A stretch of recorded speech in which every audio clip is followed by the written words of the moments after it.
नमस्कार दोस्तों, स्वागत है आप सभी का हमारे YouTube चैनल आलोक ज्ञान गंगा में। मित्रों, हम हाजिर हैं अभागन बीनू की दर्द भरी प्रेम कहानी का चौथा भाग लेकर के। अगर आपने इस कहानी के पहले भागों को अभी तक आपने नहीं सुना है तो डिस्क्रिप्शन में मैंने उसका लिंक दे दिया है। इस भाग को सुनने से पहले इसके पहले के भागों को जरूर सुने। तो चलिए अब चौथा भाग शुरू करते हैं। इससे पहले कि मित्रों आप हमारी कहानी में खो जाएं, अगर आप हमारे चैनल पर पहली बार विजिट कर रहे हैं तो कृपया चैनल को सब्सक्राइब कर लें, बेल आइकन को प्रेस कर लें ताकि इस तरीके की कहानियां जो हर रोज मैं लेकर के आता हूं उसका नोटिफिकेशन सबसे पहले आप तक पहुंचे। तो चलिए मित्रों, देर ना करते हुए कहानी को शुरू करते हैं। वह मेरे घर भी आने लगा था। जैसा मैंने कहा है, वह हमेशा मेरे रूप की प्रशंसा करता था। प्रशंसा का अधिक भाग मेरी आंखों पर ही केंद्रित था।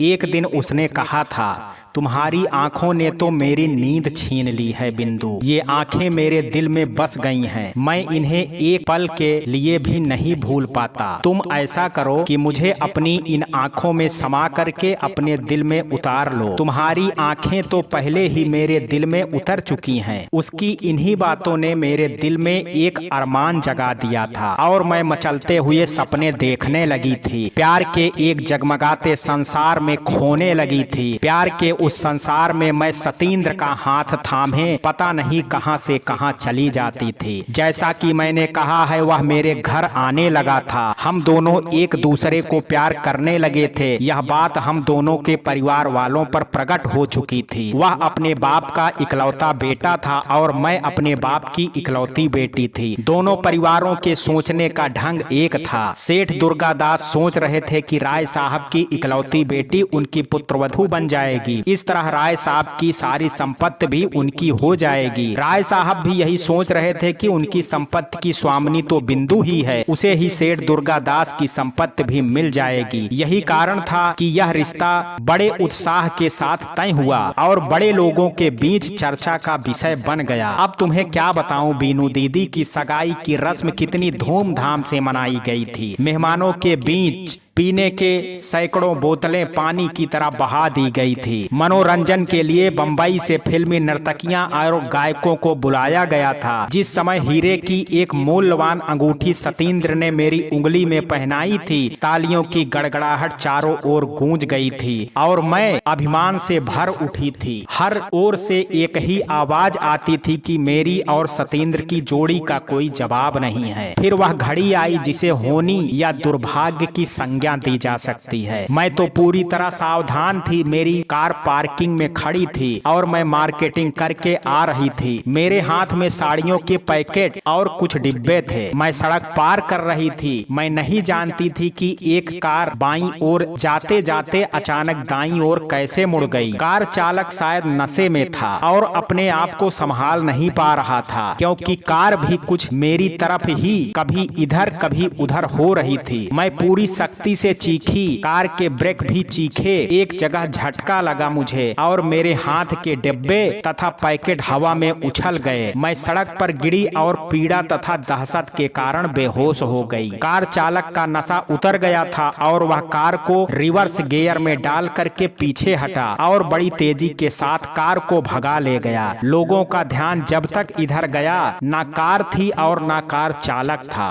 पुलिस की गाड़ी ने मुझे खून से लथपथ अस्पताल पहुंचा दिया। भीड़ में से किसी ने मुझे पहचान लिया था। पुलिस को मालूम हो गया था कि मैं राय साहब की बेटी हूं, इसलिए तत्काल ही दौड़ धूप शुरू हो गई थी। पूछताछ में पुलिस के हाथ केवल कार का रंग ही आया था। अस्पताल में मेरा उपचार शुरू हो गया था। पापा जी के अलावा उनके हमदर्दी की एक भारी भीड़ वहां एकत्र हो गई थी। कुछ उच्च अधिकारी नेतागण भी वहां पहुंच गए थे। किसी अखबार के संवाददाता को भी खबर लग गई थी और वह भी वहां पहुंच गया था। यही कारण था कि सुबह जब अखबार निकला तो उसमें मेरे साथ हुई कार दुर्घटना का जिक्र था। मैं ऑपरेशन थिएटर में थी और बाहर पुलिस और राय साहब के अलावा एक भारी भीड़ एकत्र थी। डॉक्टर ने बाहर आकर के बताया कि ऑपरेशन सफल हो गया है, चिंता की कोई बात नहीं है। चोट कमर और पेट के कुछ हिस्से में आई है, कुछ आवश्यक कारणों से ऑपरेशन करना पड़ा। इस ऑपरेशन के कारण मिस बिंदु, क्या हुआ बिंदु को? राय साहब ने उस डॉक्टर को झकझोरते हुए बोला। डॉक्टर ने सिर झुकाते हुए कहा था, मुझे बहुत ही अफसोस है राय साहब, और आपके पास भी धीरज धरने के सिवाय कोई चारा नहीं है। हमें कुछ ऐसी नसें काटनी पड़ी हैं जिनके कारण बिंदु जीवन में कभी मां नहीं बन सकती है। मां बनने की क्षमता को वह खो चुकी है। राय साहब पर बिजली सी गिर पड़ी। वे लड़खड़ा गए, किंतु किसी तरह उन्होंने अपने आप को संभाल लिया। लेकिन तुम तो उस समय बेहोश थी, तुम्हें कैसे पता चला? घर आने पर पापा ने बताया था। बिंदु बोली, मुझे तो इस बात का पता काफी देर बाद लगा था, किंतु अखबारों में तो दूसरे दिन ही निकल गया था। बात का सिलसिला गड़बड़ा ना जाए इसलिए वहीं से शुरू करती हूँ। जब मुझे होश आया मैं कराह उठी, धीरे से अपनी आंखें खोली मैंने, किंतु मुझे सिवा एक अंधेरे के कुछ नजर नहीं आया। मैं भीतर ही भीतर घबरा गई थी। मैंने उठना चाहा, किंतु मुझे उठने नहीं दिया गया। किसी ने मेरे कंधों को दबा लिया था, शायद वह नर्स थी। फिर किसी ने कहा, आप आराम से लेटी रहिए, जरा भी हिलने डुलने की कोशिश मत कीजिए, आप बैठने की स्थिति में नहीं हैं। राय साहब बाहर खड़े हैं, मैं उन्हें बुलाता हूँ। आवाज तो मैंने सुनी थी, किंतु बीनू दीदी चाह कर भी मैं बोलने वाले का चेहरा नहीं देख पाई थी। मुझे ताजुब था कि मेरी आंखों के आगे अंधेरा क्यों है। आइए राय साहब। मेरे कानों में फिर वही आवाज पड़ी। चेहरे पर पापा के हाथों का स्पर्श भी मिला। मैंने आंख फाड़ फाड़ करके पापा को देखना चाहा, किंतु जब कुछ नजर नहीं आया तो मैं चीख पड़ी। मुझे कुछ दिखाई नहीं देता है पापा, मेरी आंखों के आगे यह अंधेरा क्यों है? बेटी, पापा की कपकपाती हुई आवाज मेरे कानों में आई। यहाँ तो बिजली का पूरा प्रकाश है, लेकिन मुझे अंधेरे के सिवा कुछ नजर नहीं आता है। मैं पुनः चीख पड़ी। एक बार फिर उठना चाहा, किंतु मुझे उठने नहीं दिया गया। मैं पीड़ा महसूस ना करूं, इसके लिए मुझे एक इंजेक्शन दिया गया था। मैं देख नहीं सकी कि पापा की हालत क्या थी। डॉक्टर ने उन्हें संभालने की कोशिश की, धीरज बंधाने के लिए कुछ शब्द कहे। वे कराह रहे थे। बोले, क्या मेरी बेटी हमेशा हमेशा के लिए अंधी हो गई है? अभी कुछ कहना मुश्किल है, डॉक्टर बोला, और उसने मुझसे कुछ सवाल किए। मेरा दिल बुरी तरह से घबरा रहा था और मैं पसीने पसीने हो गई थी। उसके बाद पुलिस ने जब मेरे बयान लिए तो मैं कुछ भी नहीं बता सकी। पुलिस चली गई, किंतु पापा अस्पताल में ही बने रहे। मेरी आंखों में एक दवा डाल करके पट्टी बांध दी गई। मेरा उपचार चलता रहा। तीसरे दिन आंखों के एक विशेषज्ञ ने आकर के मेरा परीक्षण किया। वह बार बार आश्चर्य प्रकट करता रहा। अंत में उसने अपना निष्कर्ष बयान किया। देखिए राय साहब, जहां तक आंखों की बात है वे तो भली चंगी हैं, उनमें मुझे किसी तरह का कोई विकार नजर नहीं आता, किंतु आंखों का सीधा संबंध मस्तिष्क से है। लगता है मस्तिष्क की किसी नस में विकार आ जाने के कारण मिस बिंदु को कुछ दिखाई नहीं देता है। ऐसी दशा में आप किसी मस्तिष्क विशेषज्ञ की सलाह लें। मस्तिष्क के विशेषज्ञ डॉक्टर ने दिमाग के ऑपरेशन को खतरनाक बताया। पापा इतना डर गए थे कि उन्होंने ऑपरेशन कराना उचित नहीं समझा। बिंदु को रुकते ही विनीता बोली, फिर क्या हुआ? होना क्या था? मैं 1 महीने तक अस्पताल में पड़ी रही। उसके बाद ठीक होकर के घर आ गई। मैं 2 चीजें खो चुकी थी, आंखों से देख नहीं सकती थी और शादी के बाद मां नहीं बन सकती थी। यह बात भी छुपी नहीं थी, पूरी तरह प्रचारित हो गई थी। एक बहुत ही आश्चर्यजनक बात यह हुई कि अस्पताल में मुझे देखने के लिए ना तो सेठ दुर्गादास ही आए और ना ही उनका पुत्र ही आया। सत्येंद्र का यह व्यवहार मुझे किसी तरह भी समझ में नहीं आया था।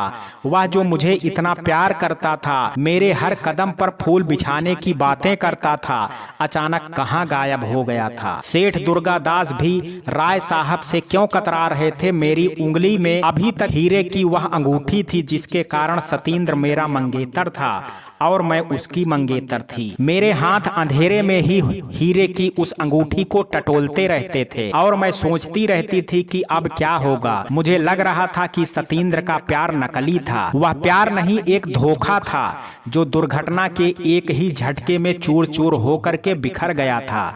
लगता था उसका अस्तित्व ही समाप्त हो जाएगा। वह रिश्ता जो मेरे और सतेंद्र के बीच कायम था शायद टूट गया था, अप्रत्यक्ष रूप से टूट गया था। हाँ, प्रत्यक्ष में यह रिश्ता जरूर कायम था। मैं सुंदर थी, मेरे पास दौलत थी, सिर्फ आंखें नहीं थी। सेठ दुर्गादास इस बात को टाल सकते थे, किंतु मुझसे सतेंद्र की शादी का सीधा अर्थ यह था कि उनका वंश सतेंद्र के साथ ही समाप्त हो जाएगा, उनका खानदान आगे नहीं चल सकेगा। शादी का एक अर्थ अपने वंश को आगे बढ़ाना भी तो होता है दीदी। हाँ शायद नहीं, निश्चित रूप से, बिंदु ने कहा। एक दिन इसी तरह मैं अपनी उंगलियों की अंगूठी को टटोल रही थी कि पापा ने देख लिया। वे बोले, यह सगाई की अंगूठी है जिसे सतेंद्र ने तेरी उंगली में पहनाई थी। हाँ पापा, उन दिनों मेरी देख रेख घर की एक नौकरानी करती थी। पापा ने उसे आवाज देकर के बुलाया और कहा, जरा तुम बिंदु को तैयार कर दो, मैं उसे लेकर के सेठ दुर्गादास की कोठी जाऊंगा। दूसरे पल उन्होंने शंभू को बुलाया और कहा, सोफर से कह दो गाड़ी निकाले। शंभू चला गया। मैं सतेंद्र के पास जा रही हूँ, इस बात से ही मेरा दिल धड़कने लगा। भीतर ही भीतर मन संकुचित हो उठा। मेरी आत्मा जानती थी कि वह मुझे ठुकरा देगा, किसी कीमत पर वह मुझे पत्नी के रूप में स्वीकार नहीं करेगा। जो रिश्ता अप्रत्यक्ष रूप से टूट गया था उसे शायद प्रत्यक्ष रूप से टूटते हुए मैं सहन नहीं कर सकती थी। मैं उस गलतफहमी को आगे चलना चाहती थी और तरह तरह के बहाने सोच करके मन को समझाती रहती थी। मैं उसके बेरुखेपन को यह सोच करके टालती थी कि हो सकता है सतेंद्र कहीं बाहर गया हो, सेठ जी की तबीयत ठीक ना हो, इसलिए मुझे देखने नहीं आ पाया। मुझे पता नहीं था कि इस बीच पापा जी ने 25 बार सेठ जी को फोन कर चुके थे और हर बार उनकी बात सुने बगैर ही सेठ जी ने फोन काट दिया था। मैं अपनी मनोदशा बयान नहीं कर सकती, किंतु पापा की बात को टाल भी नहीं सकती थी। मुझे उनके साथ जाना पड़ा। रास्ते में कई जगह कार रुकी और मिठाइयों के डब्बे तथा फलों के टोकरे कार की डिग्गी में भरे गए। मैं बातों और आहटों से सब कुछ समझ रही थी। पापा ने मुझे सहारा देते हुए कहा, नीचे उतरो बेटी, दुर्गादास की कोठी आ गई है। मैं कार से नीचे उतरी और पापा के सहारे ही खड़ी रही। दिल बार बार धड़कता रहा। शंभू ने सेठ जी के नौकरों को आवाज दी और सारा सामान भीतर रखने के लिए कहा। कुछ देर तक पापा वहीं खड़े रहे। शायद उन्हें फलों और मिठाइयों के टोकरों के भीतर जाने का इंतजार था। अरे अरे, तुम लोग यहाँ सारा सामान वापस क्यों ले आए हो? शंभू की आवाज मेरे कानों में पड़ी। नौकरों ने उत्तर दिया, मालिक ने यह सामान लेने से इनकार कर दिया है। लेकिन क्यों? पापा जी चीख पड़े। मैं बताता हूँ। दूर से आई यह आवाज भी पहचानी लगी। ये आवाज सेठ दुर्गादास जी की थी। सेठ दुर्गादास वहीं आ गए थे। उन्हें शायद हम लोगों का कोठी में बैठाना मंजूर नहीं था। आओ सेठ दुर्गादास, राय साहब बोले, मुझे तुमसे इसी के स्वागत की उम्मीद थी। एक वक्त था जब तुम मेरे लिए एक तिनके के समान थे और जिस हवा ने तुम्हें उड़ा करके आसमान पर बिठाया था वह मैं हूँ। तुम शायद यह भूल रहे हो दुर्गादास। राय साहब, जब हवाएं चलती हैं तो तिनके तो उड़ा ही करते हैं। कोई तिनका जमीन से उड़ करके आसमान पर पहुंच जाता है और कोई तिनका वक्त की मार खा करके लड़खड़ाता हुआ जमीन पर आ जाता है। यह तो किस्मत की बात होती है राय साहब। हाँ, इसलिए तो कहता हूँ कि एक तिनकों को दूसरे तिनके की हमदर्दी होनी चाहिए, सहारा देना चाहिए। बात मिठाई के डब्बों और फलों के टोकरों की है और जा करके एक तिनके पर अटक रही है और वह तिनका भी कोई मामूली नहीं है राय साहब। आंखों में चुभ रहा है, आत्मा में गड़ रहा है, उसे खींच करके निकाले बिना चैन नहीं है। तुम कहना क्या चाहते हो दुर्गादास? मिठाइयों के या डब्बे और फलों के टोकरे वापस ले जाओ राय साहब। इन्हें रखने का कोई अधिकार नहीं है। जिस कारण तुम यह कुछ ले करके आए हो अब वह कारण ही समाप्त हो चुका है। मेरे और तुम्हारे बीच जो रिश्ता कायम हुआ था राय साहब, वह टूट चुका है। बिंदु की शादी सतेंद्र से नहीं हो सकती। नहीं, राय साहब की आवाज कांप गई। ऐसा मत कहो दुर्गादास, ऐसा मत कहो। अगर यह रिश्ता टूट जाएगा तो मैं टूट जाऊंगा। दुर्गादास, मैं कहीं का नहीं रहूंगा। मेरी सारी खुशियां बिंदु पर ही केंद्रित हैं। मेरी इकलौती संतान है, उसे मैं हर हालत में सुखी देखना चाहता हूँ। राय साहब, मैंने जिस बिंदु से अपने बेटे का रिश्ता तय किया था, उस बिंदु में और इस बिंदु में जमीन आसमान का फर्क है। यह बिंदु ही मेरी सारी संपत्ति की उत्तराधिकारी है। दौलत का लालच ही सब कुछ नहीं होता है राय साहब। प्रश्न मेरे बेटे के भविष्य का है। अपने बेटे के भविष्य के लिए तुम मेरी बेटी के भविष्य को नष्ट करना चाहते हो। कुदरत ही जिसके आगे अंधेरा फैला दे, उनके भविष्य का कौन बचा सकता है। इसकी आंखें दिमाग के ऑपरेशन के बाद ठीक हो सकती हैं दुर्गादास। अगर आंखें ना भी ठीक हो तो भी तो जिंदगी काटी जा सकती है, लेकिन दुनिया में कोई ऑपरेशन बिंदु को मां बनाने की क्षमता नहीं दे सकता राय साहब। और कोई भी बाप जानबूझ करके किसी ऐसी लड़की को अपनी पुत्र बहू नहीं बना सकता जिसकी कोख के हरी होने की संभावना मिट चुकी हो। मेरी इतनी सारी संपत्ति का उत्तराधिकारी मेरा पुत्र है, लेकिन मेरे पुत्र का उत्तराधिकारी ना हुआ तो मेरा वंश कैसे चलेगा? मेरे खानदान की बेल आगे कैसे बढ़ेगी? कोई भी समझदार आदमी अपने वंश को नष्ट नहीं कर सकता है। उसी समय मेरे पैरों पर कोई चीज गिरी। बीनू दीदी, मैंने झुक करके चीजें उठाई, टटोल करके जाना कि वह राय साहब की छड़ी है। फिर सहसा मुझे यह आभास हुआ कि राय साहब भी टूट करके गिर गए हैं। मैं तुम्हारे पांव पड़ता हूँ दुर्गादास। एक बाप इससे अधिक और क्या कर सकता है? तुम जानते हो तुम्हारे पैरों के पास जो लाश पड़ी है वह किसी मामूली आदमी की नहीं है। इधर देखो दुर्गादास, इन हाथों ने जाने कितने लोगों का भला किया है, जाने किस संस्था को जाने कितना कितना दान दिया है। ये हाथ हमेशा देने को आदी रहे हैं। दुर्गादास, इन हाथों ने दौलत लुटाई है। जिंदगी भर से हाथ कभी किसी के आगे नहीं फैले हैं। आज मैं इन दोनों हाथों को जोड़ करके तुम्हारे सामने फैलाता हूँ। इनमें भीख डाल दो दुर्गादास, इतने कठोर मत बनो। इन फैले हुए हाथों में भीख डाल दो, बिंदु को सुहागन बन जाने दो। अब यह नाटक बहुत हो चुका राय साहब, उठिए, इज्जत के साथ यहाँ से जाना बेहतर होगा आपको यहाँ से। इसी समय वहाँ कोई और आ गया। सेठ दुर्गादास ने कहा, मैंने तुम्हें मना किया था। सतेंद्र, तुम यहाँ क्यों आ गए? सतेंद्र वहाँ उपस्थित है। यह जान करके मैं अपने आप को संभाल ना सकी। मैंने शंभू काका को आवाज दे करके राय साहब की छड़ी दे दी। फिर बोली, सतेंद्र, मैं तुमसे जीवन में आखिरी बार कुछ कहना चाहती हूँ। पापा के सामने सिर्फ मेरा सुख है। वे नहीं जानते कि प्यार भीख में नहीं मिला करता है। बेटी, राय साहब कराह उठे। मैंने कहा, मिस्टर सतेंद्र, मैं अंधी हूँ, आप पर कोई जोर नहीं डाल सकती। चाचा जी ठीक कहते हैं। तुमसे मेरा सिर्फ एक प्रश्न है। मान लो यह दुर्घटना शादी के बाद हुई होती तो तुम क्या करते? इसका मेरे पास कोई उत्तर नहीं है, सतेंद्र बोला, लेकिन मेरे पास इसका उत्तर है, और वह उत्तर तुम्हें इतिहास में मिलेगा, पुराणों की धार्मिक कथाओं में मिलेगा। अगर मेरी शादी तुमसे हो जाती, तुम अंधे ही नहीं अपाहिज भी हो जाते, तुम्हारे शरीर में कोढ़ जैसा भयानक रोग हो जाता, तब भी मैं तुम्हें ना छोड़ती और तुम्हारी सेवा में ही अपना जीवन गुजार देती। इतना कह करके जिधर से सतेंद्र की आवाज आ रही थी उसी ओर मैंने अपना पंजा बढ़ा दिया।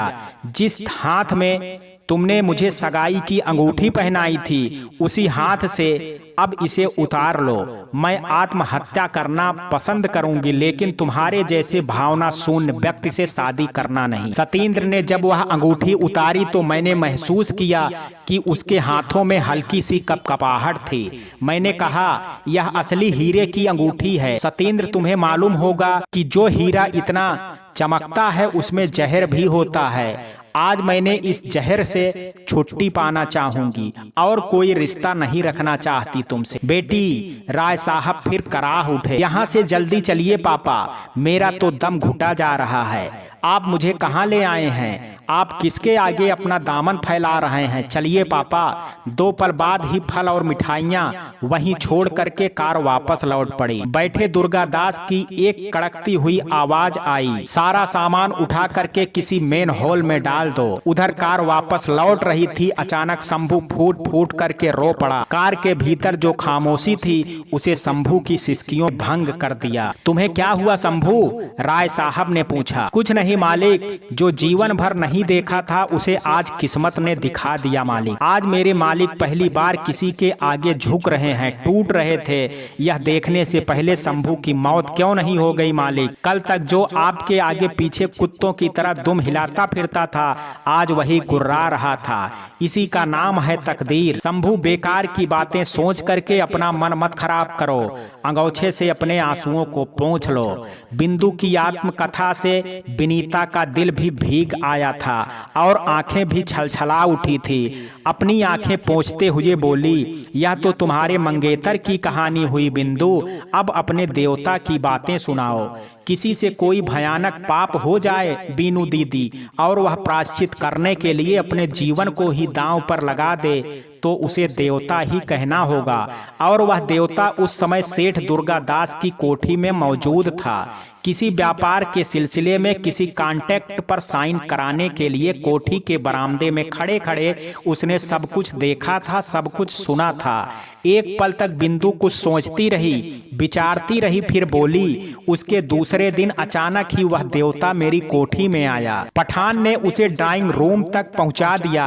पापा वहां मौजूद थे। देवता की मनोदशा ठीक नहीं थी। शुरू में पापा को उसकी हरकतें किसी पागल के समान लगी थी। पापा का अभिवादन करने के पश्चात उस युवा देवता ने पहले अपनी शिक्षा के बारे में बताया और अपने वंश का परिचय दिया, फिर अपनी पारिवारिक हैसियत और स्थिति के बारे में बताया। यह सब तुम मुझे क्यों बता रहे हो? तुम क्या चाहते हो? सिर्फ एक निवेदन करना चाहता हूँ, क्षमा याचना के साथ। बोलो, क्या कहना चाहते हो? मैं आपकी बेटी बिंदु का हाथ मांगने के लिए आया हूँ। क्या? राय साहब भी चौंक पड़े थे उसकी आवाज सुन करके, और राय साहब की चौंकी हुई आवाज मेरे कानों में भी पड़ी थी। मैं दीवार को टटोलते हुए ड्राइंग रूम में पहुंच गई थी। मेरे कानों में देवता के कहे हुए शब्द बार बार टकरा रहे थे।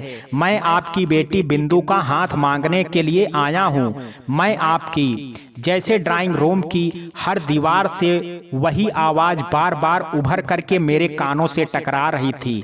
देवता ने भी मुझे भीतर के दरवाजे पर खड़ा देख लिया था। वह बड़े साहस के साथ मेरे करीब आया, मेरे दोनों हाथ थाम करके बोला, बिंदु जी, आप सोफा पर आराम से बैठ जाइए। मैं खुद भी आपसे कुछ कहना चाहता हूँ। उन हाथों ने जो सहारा मुझे दिया उसे मैं अस्वीकार नहीं कर सकी। मैं चुपचाप सोफे पर बैठ गई। सोचने लगी कि इस हालात में भी क्या कोई मुझे अपना सकता है, मुझे लेकर के जीवन काटने की बात सोच सकता है। मेरे कानों में राय साहब के स्वर पड़े। तुम्हें इसका ख्याल है कि तुम क्या कह रहे हो? तुम्हारे कहने का यही अर्थ है कि तुम बिंदु से शादी करना चाहते हो? जी हाँ राय साहब, तुम्हें शायद यह नहीं मालूम कि बिंदु अंधी है, मैं जानता हूँ। तो तुम्हें यह पता नहीं होगा कि बिंदु भविष्य में कभी भी माँ नहीं बन सकती है।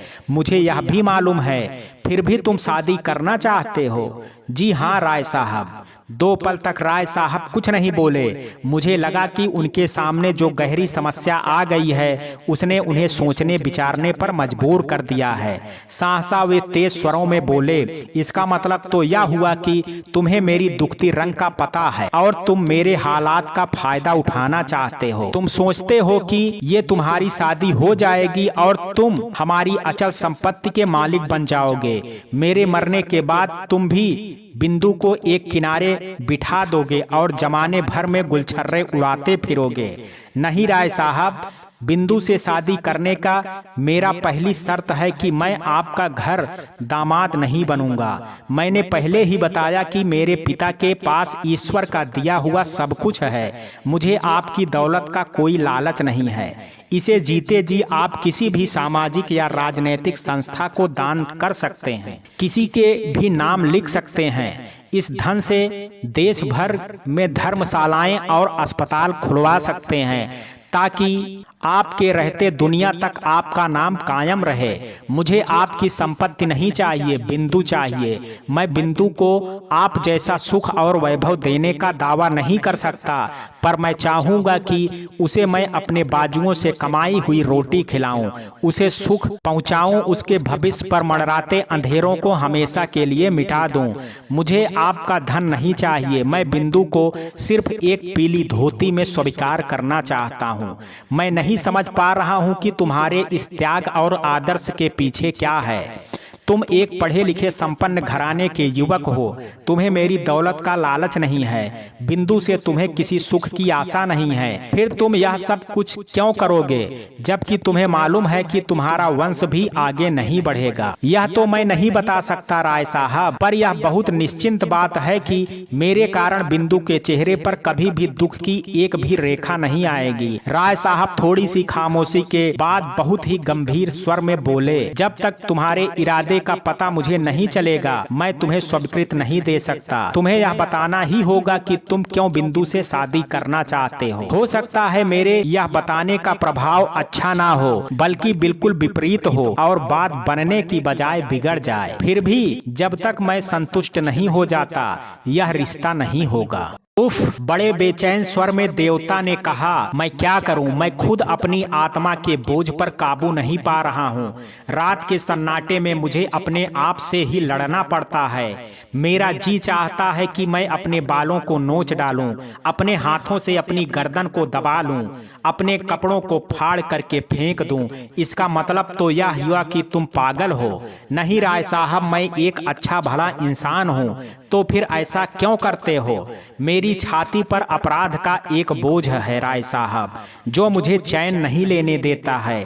मैं अपने आप को प्रायश्चित की आग में जला करके शांति पाना चाहता हूँ, लेकिन क्यों। राय साहब लगभग चीख पड़े। उस युवक ने तब भर्राई हुई आवाज में कहा, इसलिए राय साहब कि मैं वही पापी इंसान हूँ जिसके कारण आज बिंदु की यह हालत हुई है। उसकी खुशियों को उजाड़ फेंकने वाला राक्षस मैं ही हूँ। बिंदु की आंखों में रोशनी नहीं है तो उसका कारण मैं हूँ। अगर वह भविष्य में माँ नहीं बन सकती तो उसकी जिम्मेदारी मुझ पर है। एक सुंदर रूप वाली स्वच्छंद हृदय नारी का जीवन मेरे एक मामूली भूल से बर्बाद हो गया। दोस्तों की एक पार्टी में मैंने उनके कहने से थोड़ी सी पी लेने का प्रस्ताव को कुछ सख्ती से दिया।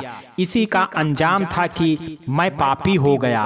उस समय तो मैं ठोकर किसी तरह दुर्घटना स्थल से निकल भागा, किंतु मेरी आत्मा भयानक शांति में डूब गई। कार को सड़क के एक किनारे छोड़ करके मैं वापस भीड़ में खड़े हो करके मैंने बिंदु की हालत देखी। मेरा दिल करा उठा। अस्पताल में भी चक्कर काटता रहा। भारी भीड़ के कारण मुझे कोई असुविधा नहीं हुई। जो कुछ भी होता रहा मुझे उसकी जानकारी होती रही। मेरे भीतर का बोझ बढ़ता जा रहा था। आत्मा का चैन और मन की शांति छिन गई। मैंने भीतर एक अजीब सी हाहाकार उठ रहा था। उफ, मेरे कारण बिंदु को क्या कुछ नहीं भोगना पड़ा। कल मैं एक आवश्यक कार से सेठ दुर्गादास की कोठी पर ही मौजूद था। बरामदे में खड़े होकर के मैंने सब कुछ देखा सुना था। तब मैंने निश्चय किया कि मेरे पाप का प्रायश्चित सिर्फ एक ही प्रकार से हो सकता है। जिन हाथों से मैंने बिंदु की जिंदगी बर्बाद की है, जिन हाथों से जिंदगी के सपने टूटे हैं, वही हाथ जीवन भर उसको संवारें। इतना कहने के साथ ही वह युवक फूट फूट करके रो पड़ा। उसकी बातें सुन करके मैं खुद इतनी बेचैन हो गई कि सोफे पर बैठी ना रह सकी। उठ करके खड़ी हो गई।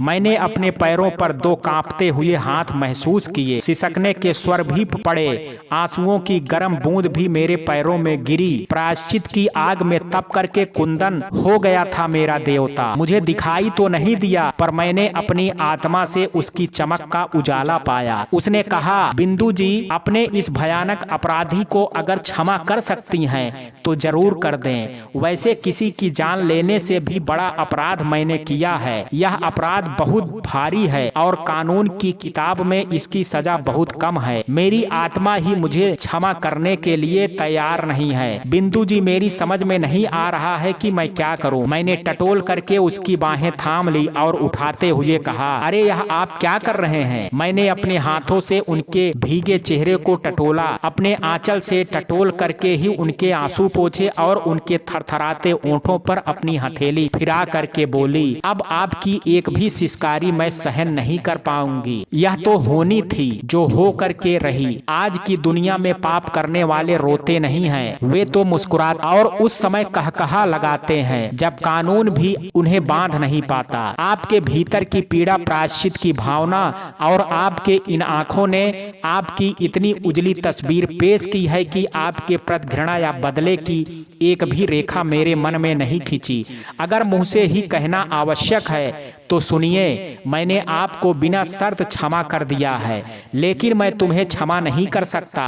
राय साहब कहने का अंदाज कुछ अनोखा था। उन्होंने शंभू को आवाज दी। जब शंभू आ गया तो वह बोले, यह लो तिजोरी की चाबी। फिर मुझे राय साहब की फुसफुसाहट सुनाई दी। शंभू के भागने की आहट मिली। फिर थोड़ी देर बाद ही शंभू के स्वर सुनाई दिए, मैं ले आया मालिक, यह लीजिए सोने की गिन्नी और रही यह मिठाई। लो बेटा, राय साहब ने कहा, यह रही सगुन की गिन्नी और अपना मुंह खोलो, मैं तुम्हें अपने हाथ से मिठाई खिलाऊंगा। मैं आज अभी और इसी वक्त तुम्हें अपने दामाद के रूप में स्वीकार करता हूँ। शेष रस्में पूरी करने के लिए मैं तुम्हारे पिता से संपर्क करूंगा। देवता ने कहा, देखिए मैंने अपना मुंह मीठा कर लिया, आप मेरी ओर से बिंदु का मुंह भी मीठा कर दें। अगर आप मुझे इजाजत दें तो मैं अपने हाथों से ही, हाँ हाँ बेटे, तुम अपने हाथों से ही बिंदु को मुंह मीठा करवा सकते हो। राय साहब ने कहा, चलो शंभू। मुझे लगा कि कमरे में कोई नहीं है। मेरे सामने मेरा देवता खड़ा है। प्रायश्चित की आग में तप करके निखरा हुआ देवता। मैं लाज से सिमट गई, चेहरा सुर्ख हो गया, मेरे कानों में उसके स्वर पड़े, तो इजाजत है मैं आपका मुंह मीठा कर दूं। मैं लाज में डूब गई। सकुचाते सिमटते हुए मैंने स्वीकृत सूचक सिर ही नहीं हिलाया बल्कि अपना मुंह भी खोल दिया। मिठाई का टुकड़ा मुंह में आने के साथ ही अपने देवता का एक चुंबन भी मिला मुझे और मैं सिर से पांव तक सिहर गई। जाने क्या जादू था उस चुंबन में। मैं अपनी सारी पीड़ा भूल गई और पता नहीं आनंद के किसी गहरे सागर में डूबती चली गई। अपने आप में ही खो गई मैं। मुझे पता ही नहीं चला कि मेरा देवता वहां से कब चला गया। ख्यालों में खोई हुई बिंदु का हाथ अपने गाल पर चला गया, उस स्थान पर जहां उसे पहली बार पवित्र, कोमल और सुखद स्पर्श की अनुभूति हुई थी। फिर आगे क्या हुआ, विनीता ने उसे सचेत किया तो सोच भी नहीं सकती थी बीनू दीदी की सब कुछ इतना जल्दी हो जाएगा। मैं इतने शीघ्र दुल्हन बन जाऊंगी। तीसरे दिन ही मेरा देवता बारात लेकर के दरवाजे पर आ जाएगा और मेरी विदाई हो जाएगी। मेरी आशा के विपरीत मेरी मांग भरी गई थी। बीनू दीदी मेरे माथे पर बिंदिया रची गई थी, पैरों में महावर लग गया था। दुर्भाग्य था तो सिर्फ इतना कि मैं अपना यह रूप स्वयं नहीं देख सकती थी। एक देवता मेरी बाहों में आ गया था, मैं उसे स्पर्श कर सकती थी, उसके प्यार की अनुभूतियों में डूब सकती थी, किंतु उसके दर्शन नहीं कर सकती थी। उसके पांव छू सकती थी, उसे देख नहीं सकती थी। सच बीनू दीदी, मेरे तो सारे दुख हर गए थे। मेरे जीवन में पीड़ा और अभाव नाम की कोई वस्तु ही नहीं रह गई थी। कुछ ऐसा लगता था कि अंधी हो करके मैं अपने देवता की आंखों से सब कुछ देख सकती हूँ। उनका प्यार पा करके मैं धन्य हो गई थी। वे हर घड़ी हर पल मेरी सहायता के लिए तत्पर रहते थे। उन्होंने मुझे सिर्फ एक पीली धोती में स्वीकार करने की बात कही थी, किंतु राय साहब ने उन्हें पूरा दहेज दिया था जिसकी खूब चर्चा हुई थी। तीसरे दिन ही पापा मुझे फिर लेने पहुंच गए थे। रस्म के मुताबिक ससुराल से मायके की तरफ पांव फेरने के रस्म होती है। मैं अपने मायके आई तो मेरा देवता भी मेरे साथ था। पापा ने हवाई यात्रा के 2 टिकट मेरे हवाले किए और मैं गर्मियां बिताने के लिए कश्मीर चली गई। कश्मीर का एक एक स्थान मैंने अपने पति की आंखों से देखा। सच कहती हूँ, यदि मैं वर्णन करूँ तो कोई यह नहीं कहेगा कि मैंने कश्मीर नहीं देखा है। पापा की यही इच्छा थी कि मैं जितना भी सुख उठा सकती हूँ उठाऊं अपने देवता के साथ, निश्चिंत हो करके दुनिया भर की सैर करूं। मैं महानगर में मुश्किल से 2 महीने रह पाती थी। पापा कोई ना कोई प्रोग्राम तैयार कर देते थे। पहले तो मैं अपने ही देश के रमणीक स्थलों की सैर करती रही, जी भर करके कुदरती मौसमों का आनंद उठाती रही। फिर पापा ने कुछ विदेश के प्रोग्राम बनाए और मैं पति के साथ वहां भी गई। मेरे देवता ने मुझे विदेश के बड़े से बड़े डॉक्टरों को दिखाया, छोटे मोटे उपचार भी होते रहे, मुझे कभी कोई फायदा नहीं हुआ। सभी डॉक्टरों की एक ही राय थी कि यदि मेरा दिमाग का ऑपरेशन किया जाए तो मैं इस दुनिया को फिर से देख सकती हूँ। लेकिन वह ऑपरेशन साधारण नहीं, उसमें मेरी जिंदगी ऑपरेशन के असफल होने पर मुझे बचाया नहीं जा सकता। मैं अपनी बिंदु के जीवन को खतरे में नहीं डाल सकता, उसकी मौत का खतरा नहीं उठा सकता। मेरे देवता की राय थी। समय समय पर यही कुछ ये राय साहब को भी अपने पत्रों में लिख भेजते थे। समय जाते जाते देर नहीं लगती है। इसी तरह के कार्यकलापों में 2 वर्ष बीत गए। मैं अपने देवता के साथ महानगर आ गई। पापा की इच्छा थी कि वे मिल की देखभाल करें और घर दामाद बन करके रहें, किंतु उन्होंने तो पहले ही इनकार कर दिया था। वे इसके लिए तैयार नहीं हुए। उनके पिता ने उन्हें अपने व्यापार में लगाना चाहा तो वे 2 वर्ष तक उसमें लगे रहे। उनके पिता की तबीयत खराब रहने लगी थी। व्यापार में रुपया कुछ इस तरह से फंस गया था कि काम पूरा करा करके उसे निकालना आवश्यक था। मैं 6 महीने मायके में, 6 महीने अपनी ससुराल में रहती थी। यही कुछ मेरा देवता भी करता था। उनके पिता की मृत्यु के बाद उन्होंने उनके व्यापार को बंद कर दिया। उसे वे चलाना नहीं चाहते थे, क्योंकि बड़े बड़े ठेकों में घोटाला करके ही रुपया कमाया जा सकता था। हालांकि कोई जरूरत नहीं थी। मेरी शादी हुए 4 वर्ष बीत चुके थे। राय साहब की सारी संपत्ति भी उन्हीं की थी, जो उन्हें स्वीकार नहीं थी। वे अपनी मेहनत से कमाया हुआ धन मुझ पर खर्च करना चाहते थे। एक दिन उन्होंने मुझे सूचना दी कि वे आईएएस के सिलेक्शन के लिए कोशिश कर रहे हैं। उन्हें पूरी उम्मीद है कि वे परीक्षा के बाद सेलेक्ट हो जाएंगे। भारतीय प्रशासनिक सेवा में ले लिए गए। उन्हें 1 वर्ष की ट्रेनिंग के लिए भेज दिया गया है। अब बहुत शीघ्र ही उनकी ट्रेनिंग समाप्त हो जाएगी। राय साहब उनकी नियुक्ति कोशिश करके महानगर में ही करा देंगे। मैं एक अफसर की पत्नी कहलाऊंगी।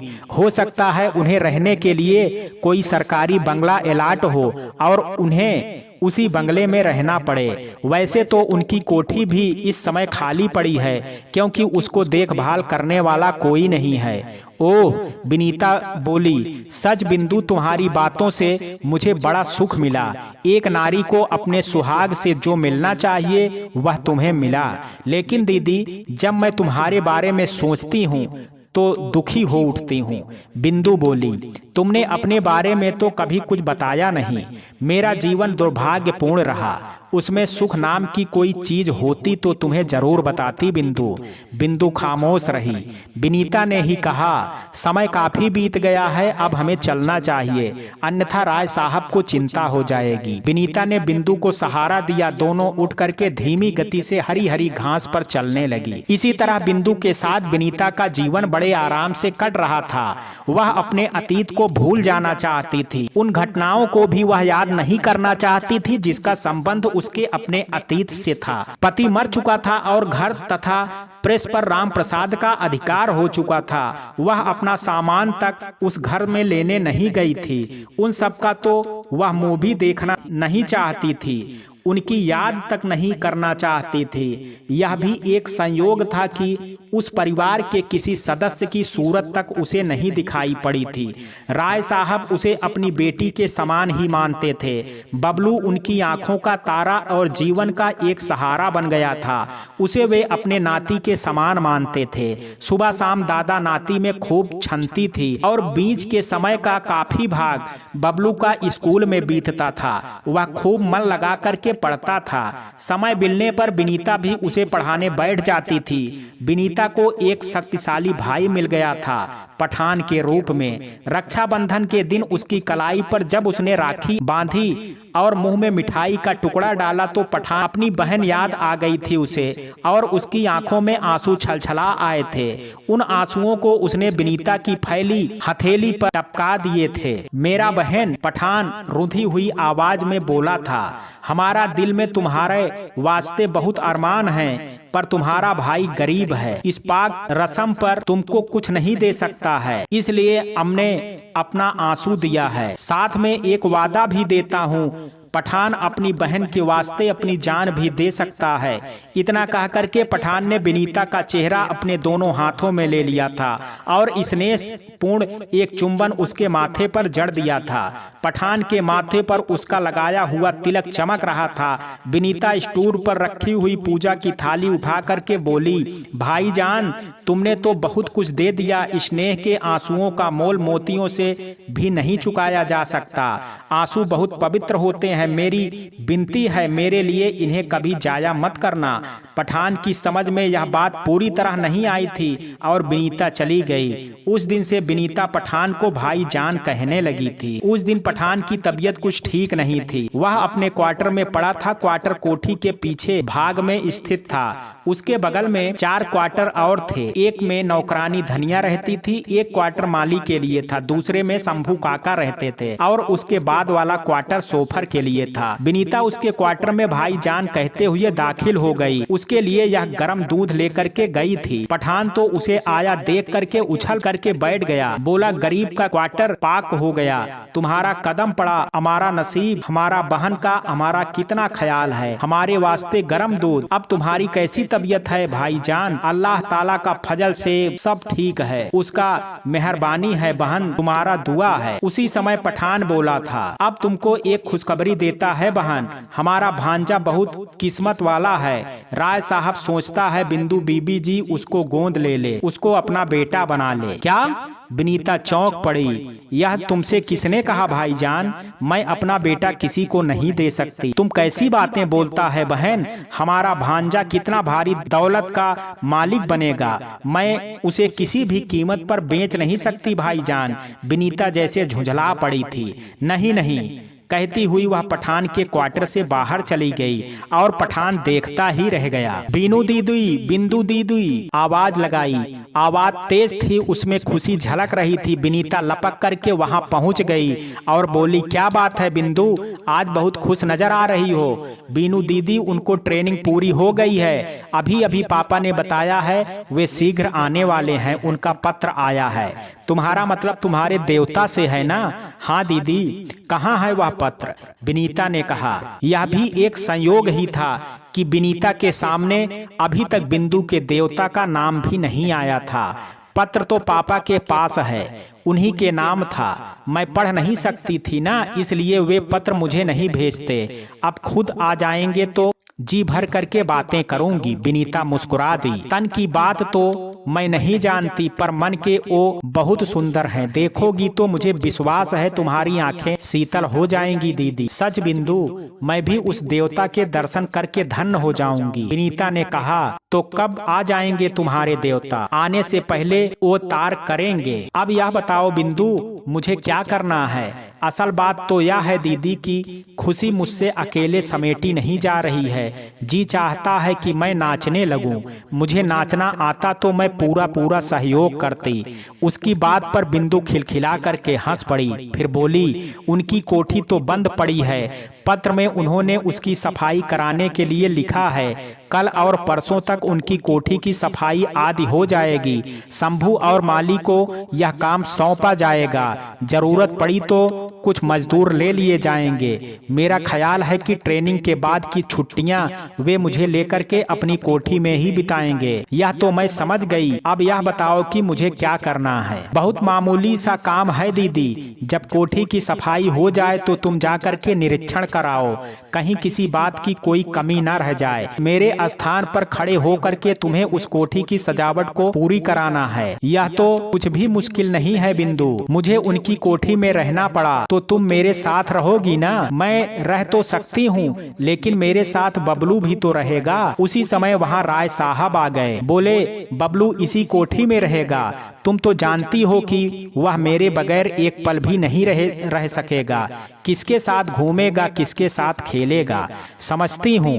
विनीता बोली, बबलू आपके बगैर नहीं रह सकेगा, या आप बबलू के बिना नहीं रह सकेंगे। राय साहब हंस पड़े। तुम ठीक कहती हो बीनू, बात एक ही है। चाहे इधर से कान पकड़ लो या उधर से तुम बिंदु के साथ जा सकती हो, लेकिन बबलू मेरे पास ही रहेगा, मेरे साथ खेलेगा और मेरे साथ सोएगा। वह अब मुझे बहुत अधिक चाहता है। बीनू, मैं यह भी मानता हूँ कि माँ की ममता शायद ना माने तो तुम रोज ही कोठी में आकर के उसे देख सकती हो, मिल सकती हो। कम से कम तुम्हें तो राय साहब पर भरोसा होना चाहिए। राय साहब चले गए और बिंदु सोचते सोचते कुछ गंभीर हो गई। विनीता ने कहा, तुम्हें क्या हुआ बिंदु? तुम किस सोच में पड़ गई? कुछ नहीं दीदी, कभी कभी सोचती हूँ मैं उन्हें क्या सुख दे सकती हूँ। मेरे कारण उनकी जिंदगी में कितना सन्नाटा छाया रहेगा। उनके भीतर भी तो बाप बनने की आकांक्षा होगी। मैं उनकी आकांक्षा कैसे पूरी कर सकती हूँ? दीदी, मैं जानती हूँ कि मेरा बस नहीं चलेगा, ना ही वे स्वीकार करेंगे। क्या बिंदु? उनकी इच्छा तो सिर्फ एक तरह से पूरी हो सकती है कि वे किसी तरह अपनी दूसरी शादी कर लें। एक पत्नी के रहते किसी की दूसरी शादी नहीं हो सकती। और फिर तेरे देवता ने एक आदर्श प्रस्तुत किया है, वह धूमिल पड़ जाएगा। बिंदु पुनः गंभीर हो गई। बिंदु इधर शंभू काका ने चाबी का गुच्छा ला करके बिंदु को दे दिया। फिर कहा, बिटिया रानी, सारी व्यवस्था हो गई है। माली ने लान को सहेज संभाल करके रख दिया है।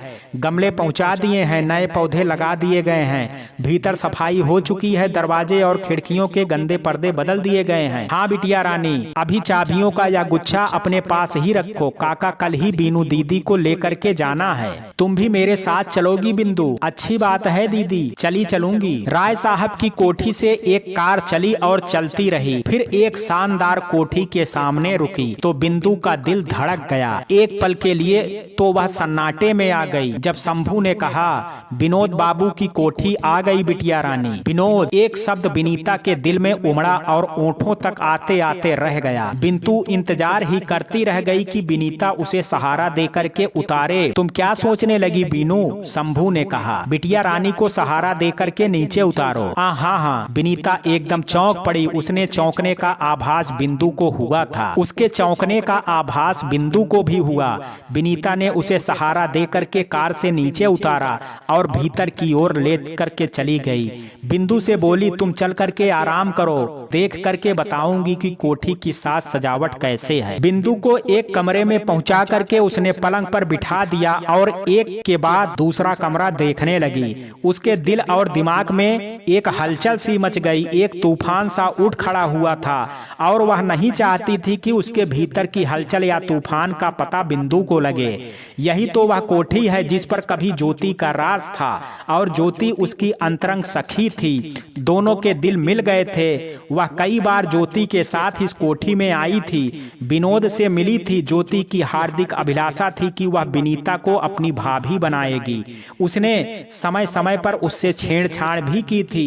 वह खुद भी तो विनोद की ओर आकर्षित हो गई थी। यही कारण था कि जब विनोद ने अपना प्यार उस पर प्रकट किया था तो उसने स्वीकार कर लिया था। विनोद का प्यार पा करके तो वह गौरव से भर उठी थी। अपने रूप और यौवन के सपनों के अनोखे संसार में खो गई थी। वह अपने हृदय से मान लिया था कि वह विनोद की ही जीवन संगनी बनेगी। भविष्य के कितने इंद्रधनुषी ताने बाने बुने थे, बीच में अचानक ही विनोद ने उसकी भेंट बंद हो गई थी, इसलिए कि माध्यम नहीं रह गया था, क्योंकि ज्योति अपनी ससुराल चली गई थी। अचानक एक दिन वह अपने दिल पर काबू नहीं रख सकी थी और विनोद की कोठी पहुंच गई थी। उस समय कोठी न केवल जगमगा रही थी बल्कि मेहमानों से भरी हुई थी। किसी से पूछने पर उसे जो मालूम हुआ था उसे सहन करना भी मानो उसके बस की बात नहीं थी। अपने आप को संभाल पाना भी उसके लिए कितना मुश्किल था। उसकी तो जिंदगी ही टूट गई थी। अचानक ही सब कुछ लूट गया था। सपनों के सारे महल ढह गए थे और एक एक ईंट उसके सिर पर गिर पड़ी थी। उसी समय उसने यह भी सुना था कि विनोद को भारी दहेज मिला है। तब उसने यही सोचा था कि विनोद ने उससे प्यार नहीं किया था, उसे धोखा दिया था, उसके प्यार में छल था, खोट था, वह स्वार्थी और मक्कार था, वह उसकी भावनाओं से खेलता रहा, वह दहेज का लालची था, धन के सामने प्यार हार गया। विनोद के लिए उसके हृदय में जो प्यार था वह नफरत में बदल गया था। उसकी सूरत से ही नहीं, उसकी याद तक से घृणा हो गई थी। इस पर भी उसका मन कभी कभी भटक जाता था। उसे अपने प्यार की याद आ जाती तो मन भटक जाता था, वह पीड़ा में डूब जाती थी। उसका मन होता कि उसके दिल से खिलवाड़ करने वाले को जी भर करके गालियां दे, उसे खूब कोसे, उसके पास जा करके उसका गिरेबान थाम ले और कहे, शादी किसी बड़े घर की बेटी से करनी थी तो मुझसे प्यार का ढोंग रचाने की क्या जरूरत थी? क्यों छल किया तूने मेरे साथ? आंधियां उठती थी, तूफान उठते थे और वह सब कुछ अपने भीतर ही दबा देती थी। एक घुटन थी उसके भीतर, उसे अपनी भावनाओं को कुचल करके पिता के फैसले को ही स्वीकार करना पड़ा था। परिस्थितियों के समक्ष चुपचाप सिर झुका दिया था उसने। फिर उसकी शादी हुई, पति का सुख भी नहीं मिला, वह एक बच्चे की मां बन गई और विधवा बन करके दर बदर की ठोकरें खाने लगी। उसकी नजरों में विनोद की तस्वीर कितनी कुरूप हो गई थी, कितनी घृणास्पद हो गई थी। वह विनोद को अव्वल दर्जे का स्वार्थी और मक्कार समझ बैठी थी। उसकी नजर तभी एक कमरे में कोने की मेज पर रखे एक फोटोग्राफ पर चली गई। वह फोटोग्राफ बाकायदा एक फ्रेम में जड़ा था। चांदी के फ्रेम में एक युगल की तस्वीर थी। विनोद बिंदु की जयमाला पहना रहा था। शादी के समय की जयमाला का चित्र था वह धीरे से चल करके उस चित्र के बिल्कुल पास पहुंच गई। जाने किस भावना के बसीभूत हो करके उसने वह चित्र उठा लिया। सोचने लगी, जिस स्थान पर बिंदु है वहां तो उसे होना चाहिए था। उसने उस चित्र को फिर ध्यान से देखा। उसे बिंदु के स्थान पर विनीता नजर आई। उसने अपने विवेक को एक झटका दिया। अरे यह क्या सोचने लगी? वह जो बात उसे सोचनी ही नहीं चाहिए, उसे वह अपनी कल्पना शक्ति के सहारे किस प्रकार देख रही है, क्यों सोच रही है वह यह सब कुछ। उसके दिल में कल तक विनोद के लिए जो नफरत थी, अब वह नफरत मिट चुकी थी। विनोद अब उसे सचमुच ही किसी देवता के समान नजर आ रहा था। उसने तो खुद छाती पर पत्थर रख करके बिंदु को अपनाया था। उस बिंदु को जिससे उसे प्यार नहीं था, सहानुभूति थी, हमदर्दी थी, और वह भी इसलिए कि बिंदु की दशा का जिम्मेदार वही था। वह अपनी छाती पर जिस अपराध को महसूस कर रहा था, उससे छुटकारा पाने के लिए केवल यही एक रास्ता था। इसी रास्ते पर चल करके विनोद के मन को शांति मिल सकती थी। इसी के कारण बिंदु अपना सब कुछ खो बैठी थी और विनोद पश्चाताप की आग में जल रहा था। उसने जिस कर्तव्य का पालन किया वह उसके लिए आवश्यक था। विनीता की आत्मा यह स्वीकार कर रही थी कि विनोद ने कोई पाप नहीं किया है। उसने तो त्याग और आदर्श की एक मिसाल पेश की है, एक ऐसा उदाहरण प्रस्तुत किया है जिसका कहीं कोई जवाब नहीं है। वह सचमुच इंसान के रूप में देवता है। उसे इस बात पर अभिमान हुआ।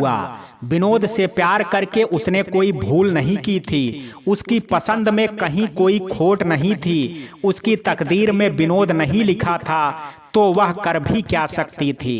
किस्मत का लिखा तो उसे भोगना ही था। विनीता और बिंदु का चित्र उसके हाथ में था, उसके सामने था, और विनीता की कांपती हुई उंगलियां उस चित्र पर आहिस्ता आहिस्ता घूम रही थी।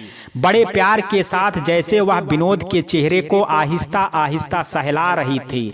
अपने ही ख्यालों में वह पता नहीं किस कदर खो गई थी कि शंभू काका का सहारा लेकर के बिंदु उस कमरे में आ गई थी और उसे पता तक नहीं चला था। तुम कहाँ हो बीनू दीदी? उसके निकट आकर के बिंदु बोल पड़ी। पता नहीं कितने जोर का झटका लगा। विनीता के विवेक को वह कुछ इस प्रकार चौंक गई जैसे रंगे हाथों पकड़ जाने का कोई डर हो। उसके हाथ का संतुलन बिगड़ गया और वह फोटो फ्रेम सहित छूट करके फर्श पर गिर गया। फ्रेम के फर्श पर गिरते ही झन्नाटे की आवाज हुई और कांच के टुकड़े बिखर गए। शंभू ने तब बड़े ध्यान से विनीता के चेहरे को देखा, कुछ भांपने वाले अंदाज से। क्या हुआ बीनू दीदी? बिंदु ने सवाल किया। अचानक विनीता घबरा गई, बोली, एक फोटो फ्रेम टूट गया। कैसा फोटो फ्रेम? तुम्हारी शादी के समय का। ओह, बिंदु बोली, इसमें घबराने की क्या बात है दीदी, शीशा ही तो टूटा है, दूसरा लग जाएगा। लेकिन शीशे का टूटना शुभ नहीं होता है बिटिया रानी। तुम भी कैसी बातें करते हो काका? कांच गिरेगा तो टूटेगा नहीं, टूटेगा ही तो आवाज होगी ही ना। इसमें सगुन अपसगुन कहाँ से आ गया? शंभू खामोश हो गया और विनीता सोचने लगी कि शीशा टूटता है तो आवाज होती है, लेकिन जब दिल टूटता है तब कोई आवाज नहीं होती। उस आवाज को कोई नहीं सुनता है। उसका भी दिल टूटा है, इसकी खबर किसे है? किसने उसके टूटते हुए दिल की आवाज सुनी है? 2 पल बाद ही उसने फ्रेम और फोटोग्राफ से कांच के टुकड़े अलग किए और सफाई करने में लग गई। विनीता की समझ में यह नहीं आ रहा था कि वह ईश्वर को किस तरह से कोसे, जिसने उसकी तकदीर में पत्थरों और ठोकरों के सिवा कुछ नहीं लिखा था। उसकी किस्मत में भटकना ही भटकना है। दर बदर की ठोकरें खाने के सिवा उसे और कुछ नहीं मिला। राय साहब के परिवार में आकर के उसे जो शांति मिल गई थी वह भी बहुत शीघ्र छीनने वाली थी। उसे महल से फुटपाथ पर आने में विलंब ही कितना लगेगा। राय साहब उसे बेटी के समान ही मानते थे और बबलू तो उनके दिल का चैन ही बन गया था। बबलू भी दादाजी के सिवा कैसे सब कुछ भूल गया था। उसे नींद भी दादाजी के बिस्तर पर ही आती थी। अपने दादाजी के सामने तो वह अपनी मम्मी को भी याद नहीं रखता था। एक बबलू ही था उसका सहारा। उसे लगता है कि राय साहब यह सहारा भी उससे छीन लेना चाहते हैं। राय साहब जानते थे कि उनका दामाद कितना स्वाभिमानी है। उसके पास धन का अभाव नहीं है, इतना है कि सारी जिंदगी उसे कुछ भी करने की जरूरत नहीं है, फिर भी वह निठल्लेपन की जिंदगी नहीं गुजारना। उसने किन्हीं विशेष कारणों उनकी दामादी कबूल की थी। उसने तो पहले से ही सोच लिया और प्रकट भी कर दिया कि वह राय साहब की संपत्ति पर अपना कोई अधिकार नहीं जमाएगा, न वह बिंदु को ही उस संपत्ति की उत्तराधिकारी बनने देगा। ऐसी दशा में राय साहब के मन में एक योजना तैयार कर ली थी। बिंदु मां नहीं बन सकी, इसके अभाव की पूर्ति भी बबलू कर सकता है। वे विनोद को विवश कर देंगे कि वह बबलू को गोद ले ले। इस तरह बबलू बिंदु को पुत्र बन जाएगा और वे बिंदु के पुत्र को अपनी सारी संपत्ति का उत्तराधिकारी बना देंगे। वसीयतनामा बबलू के नाम लिखेंगे, उस पर विनोद कोई आपत्ति नहीं कर सकेगा। विनीता के हृदय में विनोद के प्रति जो मैल था वह धुल गया था और विनोद की तस्वीर उसकी नजरों में पहले से कहीं अधिक उजली और स्वच्छ हो गई थी। अपने बीते हुए प्यार पर उसे अभिमान हो आया था, किंतु विनोद को लेकर के कुछ भी सोचना उसके लिए पाप था, भयंकर पाप था। पाप की भयंकरता ने उसे डरा दिया था। वह इस घर में रही तो बात एक ना एक दिन अवश्य खुल जाएगी और सब कुछ अस्त व्यस्त हो जाएगा। बुरी तरह से एक परिवार उजड़ेगा कि विनीता भी देख नहीं सकेगी, देख करके सहन नहीं कर सकेगी। बिंदु उससे कितनी ममता और आदर करती है, उसे अपनी बड़ी बहन के समान मानती है। क्या बीतेगी उस पर जब विनीता की असलियत उस पर जाहिर होगी? क्या वह राय साहब की नजरों में कांटे की तरह नहीं खटकने लगेगी? बबलू भी उनकी नजरों में गिर जाएगा। विनोद के दिल में राख के ढेर के नीचे उसके प्यार की एक चिंगारी अब भी मौजूद होगी। विनीता की निकटता पाते ही वह चिंगारी आग बन सकती है। उस आग में राय साहब का पूरा परिवार भस्मीभूत हो सकता है। उसे विनोद के रास्ते से हट जाना चाहिए। उसे विनोद की जिंदगी में दोबारा आने का कोई अधिकार नहीं है। बिंदु की खुशियों को छीनने का उसे कोई हक नहीं है। जिस घर ने उसे सहारा दिया, क्या उसी घर की बर्बादी का कारण बनेगी वह? नहीं नहीं, वह ऐसा कुछ भी नहीं होने देगी। अब वह विनोद की जिंदगी में किसी तरह की हलचल उत्पन्न नहीं होने देगी। उस परिवार के सुख और शांति की रक्षा करना उसका धर्म है। वह विधवा है, किसी पराये पुरुष के बारे में सोचना भी उसके लिए पाप है। उसके पास सिवा इसके और कोई रास्ता ही नहीं है कि वह इस घर को छोड़ दे। जिस तरह से वह पहले भटक रही थी उसे फिर भटकना होगा। यह भी संभव है कि उसे जिंदगी भर भटकना पड़े और भटकते भटकते ही उसका अंत हो जाए। वह इस निश्चय पर ही पहुंच चुकी थी कि वह बबलू का भविष्य नहीं बना सकती और उसे अपनी छाती से अलग भी नहीं कर सकती।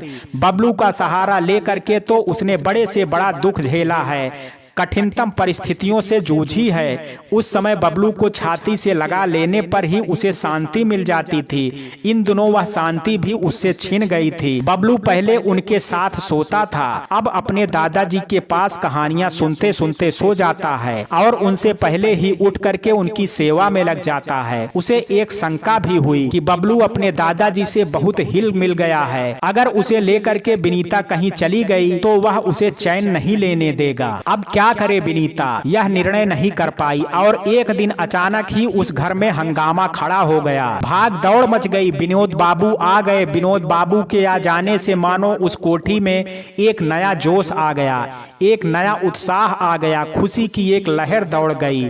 शंभू टैक्सी से सारा सामान उतार रहा था। विनोद तेजी के साथ कोठी में दाखिल हो गया।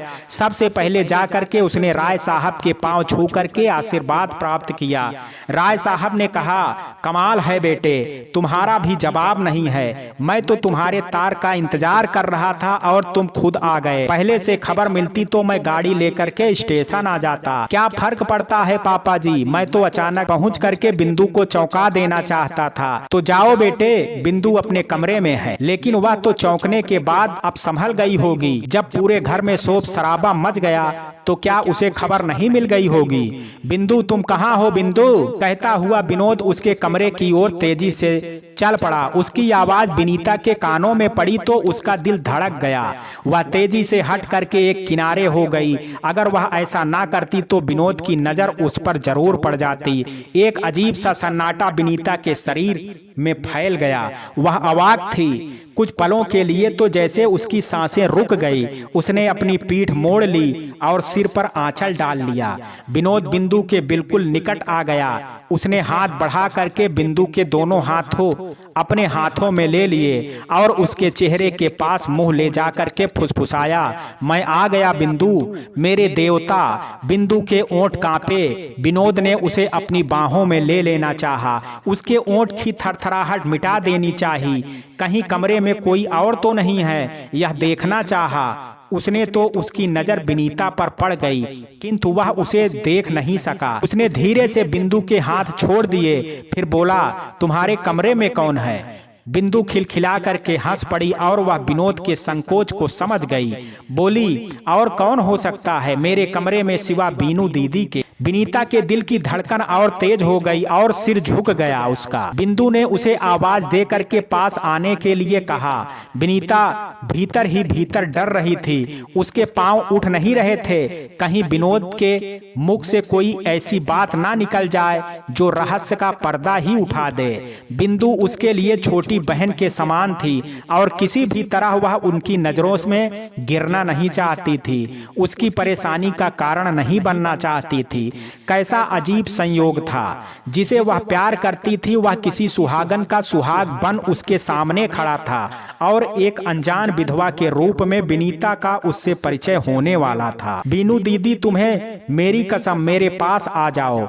आती हूँ बिंदु, विनीता किसी तरह बोली और धीरे धीरे चल करके उसके बिल्कुल पास आ गई। उसने झुका हुआ सिर धीरे से विनोद की ओर उठाया। नजर आपस में टकराई तो चौंक करके एक कदम पीछे हट गया। वह विनीता की तरफ ही रह गया। मुंह से बोल नहीं फूटे, किंतु चेहरा बहुत कुछ कह रहा था। आंख बहुत कुछ बोल रही थी। आंखों की खामोश भाषा को बिंदु सुन नहीं सकती थी और चेहरे के बदलते हुए रंगों को वह देख नहीं सकती थी। लेकिन हाथ में ट्रे पकड़े दरवाजे पर खड़े शंभू काका बड़े ध्यान से उन दोनों को न केवल देख रहा था बल्कि बहुत कुछ समझने की कोशिश भी कर रहा था। बीनू दीदी, हाँ बिंदु, देख लो अच्छी तरह, यही है मेरे देवता। बताना दीदी कैसे लगे तुम्हें? इतने अच्छे हैं बिंदु कि वर्णन करने के लिए मेरे पास शब्द ही नहीं है। ओह दीदी, मान गई ना? मैं कि मैं बहुत भाग्यशाली हूँ। सच बिंदु, इसमें तो अब किसी तरह का कोई संदेह नहीं रह गया है। विनोद की सारी देह पथरा गई, आंखें थी पर चल नहीं रही थी, कंठ था पर बोल नहीं फूट रहे थे। विनीता को वहां देख करके वह खुद हैरान रह गया था। मैंने कुछ पूछा था बिंदु, तुम उसे बताने के बजाय मैं सोचती हूँ कि मैं स्वयं ही क्यों ना अपने बारे में बता दूं। मेरा नाम बीनू है, एक आश्रयहीन विधवा हूँ। सत्य को स्वीकार करूं तो यह कहना पड़ेगा कि इस घर की नौकरानी मुझे बड़ी बहन के समान मानती है बिंदु। ओह, विनोद केवल इतना कह करके रह गया। चेहरे पर पीड़ा की कई रेखाएं खिंची और मिट गई। उसी समय शंभू के बगल से होता हुआ बबलू वहां आ गया, एक भोला और मासूम बालक जो विनोद के ठीक सामने जा खड़ा हुआ। अपने दोनों हाथ उसने जोड़ दिए। पठान मामा ने बोला है कि आप हमारे अंकल हैं, हमको सलाम करना चाहिए, पर हम आपको नमस्ते बोलते हैं। विनोद ने बड़े प्यार से उसके दोनों गाल थपथपा दिए, उसे अपनी बाहों में उठाते हुए कहा, बहुत खूबसूरत बच्चा है, किसका बेटा है? मेरा, एक आश्रयहीन अभागिन विधवा का। बिंदु को सहारा दे करके विनोद ने सोफे पर बैठा दिया। बबलू मम्मी के पीछे पीछे ही चला गया था। शंभू आगे बढ़ा, उसके हाथ में एक ट्रे थी। ट्रे में पानी का एक गिलास था, काफी के ढके हुए 2 प्याले थे। शंभू हाथ का सामान मेज पर रखने लगा। कैसे हो शंभू काका? मैं बिल्कुल ठीक हूँ छोटे मालिक, इतने दिनों बाद भी काका तुम्हारी आदत नहीं छूटी। कितनी बार समझा चुका हूँ कि अब मालिक नौकर का जमाना गया, ना कोई छोटा मालिक है ना कोई बड़ा, मुझे विनोद कह करके बुलाते हैं काका। सो तो ठीक है बेटे, शंभू हंस पड़ा। तुम बिटिया रानी के साथ काफी पियो, मैं अभी आता हूँ। शंभू चला गया। विनीता अपने कमरे में थी। यहाँ तक तो वह निभा ले गई, आगे वह निभा सकेगी या नहीं यही सोचना था। वह सामने रहेगी तो क्या विनोद अपने दिल पर काबू रख सकेगा? कभी वे दोनों एक दूसरे से प्यार करते थे, यह बात खुल नहीं जाएगी। जब भी यह बात खुलेगी, इस घर में उसकी क्या हैसियत रह जाएगी?